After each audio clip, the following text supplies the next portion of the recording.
அதுக்கு முன்னாடி நம்ம சேனலை சப்ஸ்கிரைப் பண்ணாதவங்க மறக்காமல் சப்ஸ்கிரைப் பண்ணுங்கள். பக்கத்தில் இருக்கிற பெல் பட்டனை அழுத்துங்க. வாங்க வீடியோக்குள்ளே போகலாம். ஹலோ ஹாய் எல்லோரும் இருக்கீங்க. நான் உங்கள் பக்தர் தமிழ் சேனல்லேருந்து உங்கள் டெல்லி பேசுகிறேன். இன்றைக்கி நம்ம என்ன விஷயம் பண்ண போகிறதுனா, இன்றைக்கி ஒரு எலக்ட்ரிக்கல் செக் தான் பண்ண போகிறோம். வண்டியில் வந்து ஒரு 10 கிலோமீட்டர் வண்டி ஓட்டுறாங்க. வண்டி ஹீட் ஆகிடுது. வண்டி ஹீட் ஆகும்போது வண்டி தானாகவே ஆஃப் ஆகிடுது. அப்புறம் வண்டியே ஸ்டார்ட் ஆகாது. அதுமாரி பிரச்சனை நிறைய கஸ்டமருக்கு வருது. அதனால் இப்போ வந்து அதுக்கு என்ன ப்ராப்ளம்னா, ஸ்டார்டிங் காயில் மாரி ஆயிடுச்சுன்னா அந்தமாரி பிரச்சனை வருது. வண்டி ஹீட் ஆச்சுனாவே ஸ்டார்டிங் காயில் போய் ரீடிங் கம்மியாகிடுது, வண்டி ஆஃப் ஆகிடும். இப்போ அந்த ஸ்டார்டிங் காயில் எப்படி மாற்றணும் காமிக்க போகிறேன். இப்போ நம்ம 100 சீஸில் பார்க்க போகிறோம், ஸ்ப்ளெண்டரில் பார்க்க போகிறோம். இப்போ ஓகே, அதுக்கு முன்னாடி நம்ம சேனலை சப்ஸ்கிரைப் பண்ணாதவங்க மறக்காமல் சப்ஸ்கிரைப் பண்ணுங்கள். வீடியோ வந்து ஸ்கிப் பண்ணாமல் பாருங்கள், அப்போ தான் உங்களுக்கும் தெரியும். உங்கள் ஃப்ரெண்டுக்கும் ஷேர் பண்ணுங்கள் இந்த வீடியோவை. இப்போ நம்ம எலக்ட்ரிக்கல் ஆரம்பிச்சிருக்கோம். இப்போ ஸ்டார்டிங் காயில் எப்படி மொத்தம் காமிக்க போகிறேன். ரீடிங் செக் பண்ணுறேன் அப்படின்னு பாருங்கள். ரீடிங் பண்ணும்போது எடுத்து நம்ம கொஞ்சம் மிஸ் ஆனாவே ரீடிங் அதிகமாக கம்மியாக அது எப்படி கரெக்டாக காமிக்கிறதுன்னு இந்த வீடியோவில் காமிச்சிருப்பேன். இப்போ வாங்க வீடியோக்குள்ள போகலாம். ஓகே, நம்ம இந்த வீடியோவில் நீங்கள் பார்க்க போகிறது வண்டி கஸ்டமர் கம்ப்ளைண்ட் பார்த்தீங்கன்னாவே வண்டி ஹீட் ஆகிடுச்சுனாவே வண்டி ஆஃப் ஆகிடுதுன்னு இருக்குது. கோல்டு கண்டிஷன் வண்டி ஸ்டார்ட் ஆகிடும். ஆனால் ஒரு 10 கிலோமீட்டர் போனாவே வண்டி ஸ்டார்ட் ஆகாது. இப்போ வண்டி வந்து ஹீட்டாக இருக்குது. இப்போ வண்டி ஸ்டார்ட் பண்ணுறேன். வண்டி ஸ்டார்ட் ஆகாத பாருங்கள்.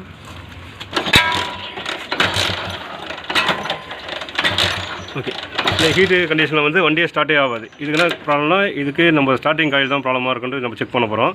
அதுக்கு ஃபஸ்ட் நம்ம என்ன பண்ணோம், ரீடிங் செக் பண்ணுறதுக்கு இந்த பேட்டரி சைடு ஷீல்டை கட்டிடுறோம். இப்போ ஹீட்டாக இருக்கிறதால ரீடிங் எப்படின்னு காமிக்கிறோம். இதில் பார்த்தீங்களா, இது ரெட்டு பிளாக் இருக்குது பார்த்தீங்களா ஒயரு. இதுதான் ஸ்டார்டிங் ஆயில் ஒயரு. இதை வந்து நம்ம மீட்டரில் வச்சு செக் பண்ணோம். ஃபஸ்ட்டு ரெட்டை வந்து நம்ம மீட்ரு இப்போது 2000 வச்சுருக்கோம். இது வந்து ரீடிங் வந்து நம்ம 300க்கு மேலே இருக்கணும். 465 உள்ளே இருக்கணும். இது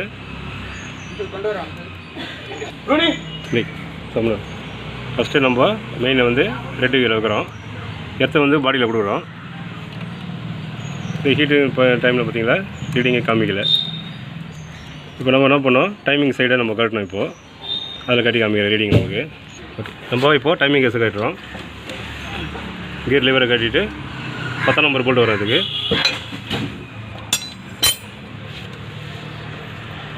ஒரு ஸ்டார்டிங் காயில் செக் பண்ணுறது எப்படின்னு காமிக்கிறேன்.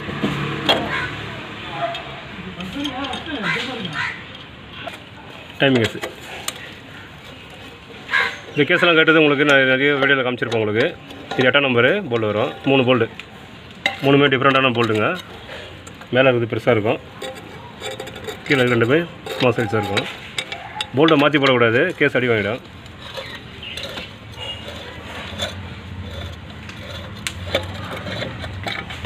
கட்டிட்டு இப்போ நம்ம கிட்ட மேக்னெட்டு இதை கட்டும் போது நம்ம டைமிங்லாம் இது வைக்க தேவையில்ல. மேக்னெட் அப்படியே கட்ட வேண்டியதான். இதுக்கு 14ஆம் நம்பரு போல்ட் வரும்.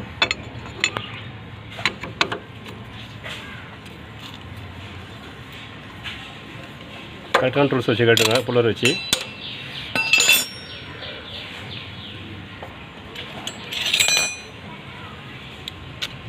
இதுக்குள்ளே ஒரு வாஷர் இருக்கும், அந்த வாஷர் எடுத்துருங்க.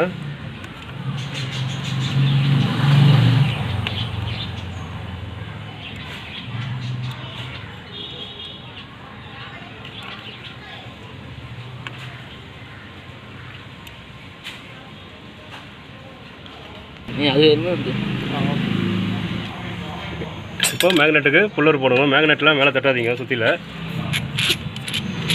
கரெக்டான டூல்ஸ் வச்சு கட்டினா தான் மேக்னெட்டு சேஃபாக இருக்கும், டேமேஜ் ஆகாது. இது ஆப்போசிட் த்ரெட்டு ஓகேங்களா.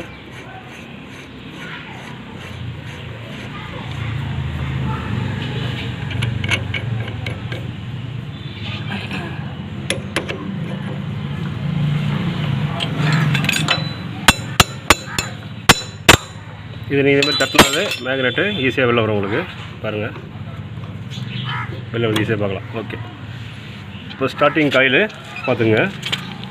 இதுதான் ஸ்டார்டிங் காயில். இது ரீடிங்கை நம்ம இதில் வச்சு தான் செக் பண்ண முடியும். ஓகே, இந்த சைடு இருக்குது பார்த்தீங்களா,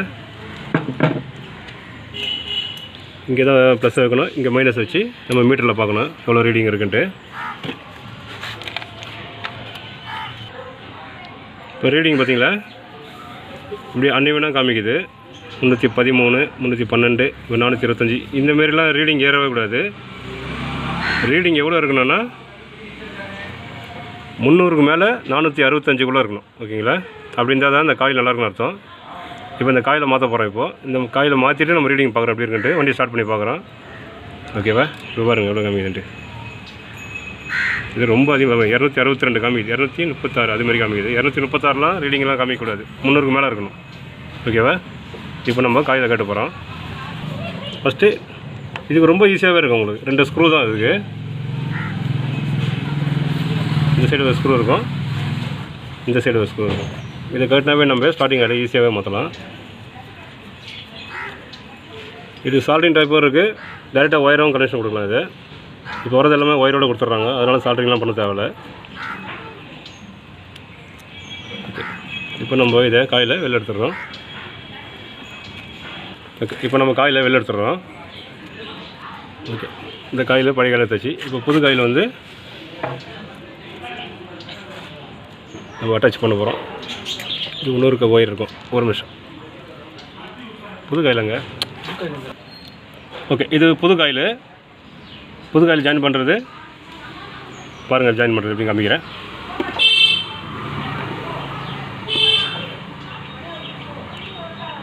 இது ஸ்டார்டிங் ஆயில் மாத்திரம். இதுக்கு இப்போ இந்த சாஃப்ட்வேர் அசம்பிளியே மாற்ற வேண்டிய அவசியம் கிடையாது. இது வண்டி மாத்திரம் போகிறோம். இது விலை வந்து 165 ரூபா தான். இந்த லைட்டிங் காயில் கூட தனியாக மாற்றலாம். இந்த பல்சர் காயில் இதுவும் தனியாக மாற்றலாம். இப்போ வெளியிலலாம் போனீங்கன்னா சாஃப்ட்வேர் அசம்பிளியே மாற்றணும்னு சொல்லுவாங்க. வேணாம் அதனால் நம்ம தனியாகவே ஸ்டார்டிங் காயில் மாற்றலாம். ஒரு மெயின் இப்போ பண்ணுறது நம்ம க்ரீன் வருது, எல்லாமே எர்த்து தான் உங்களுக்கு. அதனால் இங்கே எர்த்து இந்த சைடு வரும்.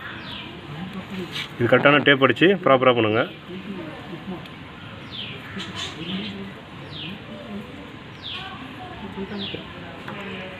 இந்த சைடு வர்றது எர்த்து வரும்.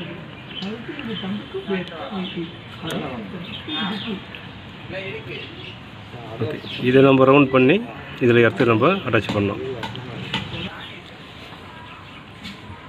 இப்போது நம்ம ஒரு ஜாயிண்ட்டில் வந்து மெயின் கொடுத்துட்டோம். இன்னொரு ஜாயிண்ட் இருக்குது பார்த்தீங்களா, அதை வந்து இதுமாரி ரெண்டாக பிரிச்சுக்கின்னு ரவுண்டாக ஆகிக்குது. ஏன்னா இங்கே நடுவில் தான் ஸ்க்ரூ வரும். இந்த ஸ்க்ரூ வந்து நம்ம இதில் அட்டாச் பண்ணோம். ஓகேவா?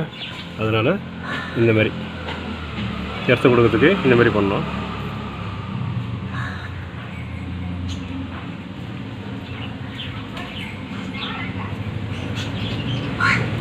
இந்தமாரி ஓகேங்களா? க்ளீனாக தெரிஞ்சலாம் இருக்கும்.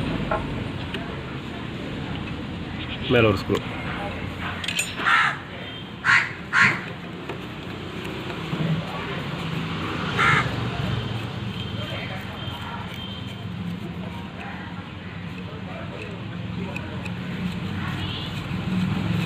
ஸ்க்ரூ நல்லா டைட்டாக இருக்கணும்.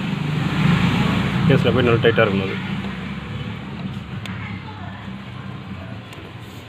ஓகே, இந்த லைனை இதுமாதிரி ஜாயின் பண்ணிடணும். பிசு பார்த்து சார் க்ளீனாக பண்ணிவிடுங்க. ஜாயிண்ட்டு கரெக்டாக இருக்குதுன்னா ஒரு அடிக்கு 2 அடி செக் பண்ணுங்கள். ஓகே, இப்போ எல்லாமே கரெக்டாக இருக்குது. இப்போ நம்ம மேக்னெட்டை மாட்டிட்டு இப்போ ரீடிங் பார்க்கலாம் அப்படின்ட்டு.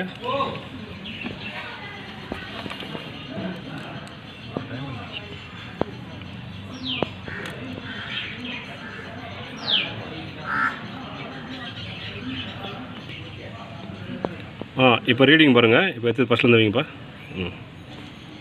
ஓகே, 315 ஓகேங்களா? இந்த ரீடிங் தான் இருக்கணும். 300க்கு மேலே இருக்கணும், 465 இருக்கணும். இப்போ இந்த ஸ்டார்டிங் காயில் பக்காவாக இருக்குது, புது காயில். ஓகே, இப்போ நம்ம மேக்னெட்டை மாற்றி நம்ம வண்டியை ஸ்டார்ட் பண்ணி பார்க்கலாம். ஒரு அடி 2 அடி செக் பண்ணுங்கள், ஸ்க்ரூலாம் டைட்டாக இருக்கான்ட்டு. ஓகே, இது பக்காவாக இருக்குது, இந்த சைடும் ஓகே. இதில் நீங்கள் எக்ஸ்ட்ரா எதனா வாஷர் கேஸ் வச்சு மாட்டினா கூட கண்டிப்பாக மேக்னெட்டில் அடி வாங்கிடலாம். அதனால் கரெக்டாக க்ளீனாக மாட்டணும். ஓகே, எல்லாம் ஃபிட்டிங் ஆகிடுச்சு. இப்போ நம்ம எப்போ பண்ண மாதிரி மேக்னெட்டை மாட்ட வேண்டியதான். வாஷரு 14 நம்பர் நெட்டு இது. ஓகேங்களா? இதை டைட் பண்ணிட்டு நம்ம அந்த சைடில் போய்ட்டு நம்ம ரீடிங் செக் பண்ணோம். இப்போ எவ்வளோ ரீடிங் வருதுன்னு பார்த்துருக்கோம்.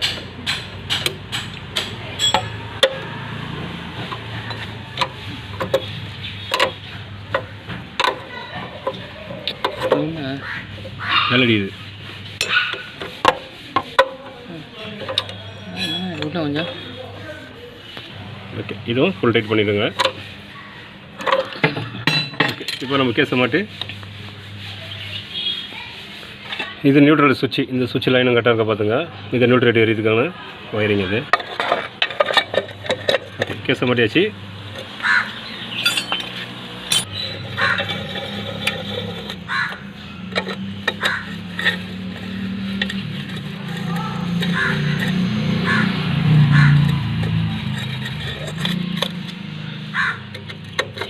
ஓகே, 3 போல்ட்டையும் கரெக்டான சேமாக வச்சு டைட் பண்ணியாச்சு.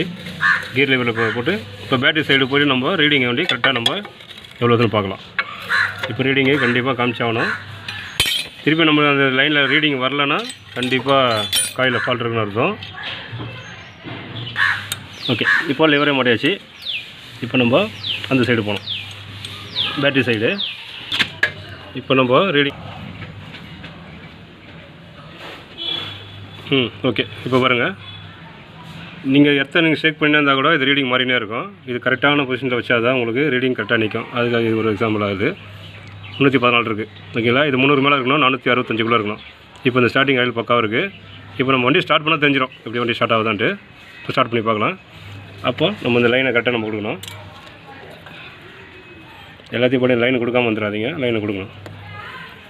லைன் ஈஸியாக அந்த கலர் ஒயருக்கு கரெக்டாக இருக்கும். ஓகே, ஒருத்தவங்க லைனை கொடுக்காம வண்டி ஸ்டார்ட் பண்ணியிருப்பாங்க, அதனால்.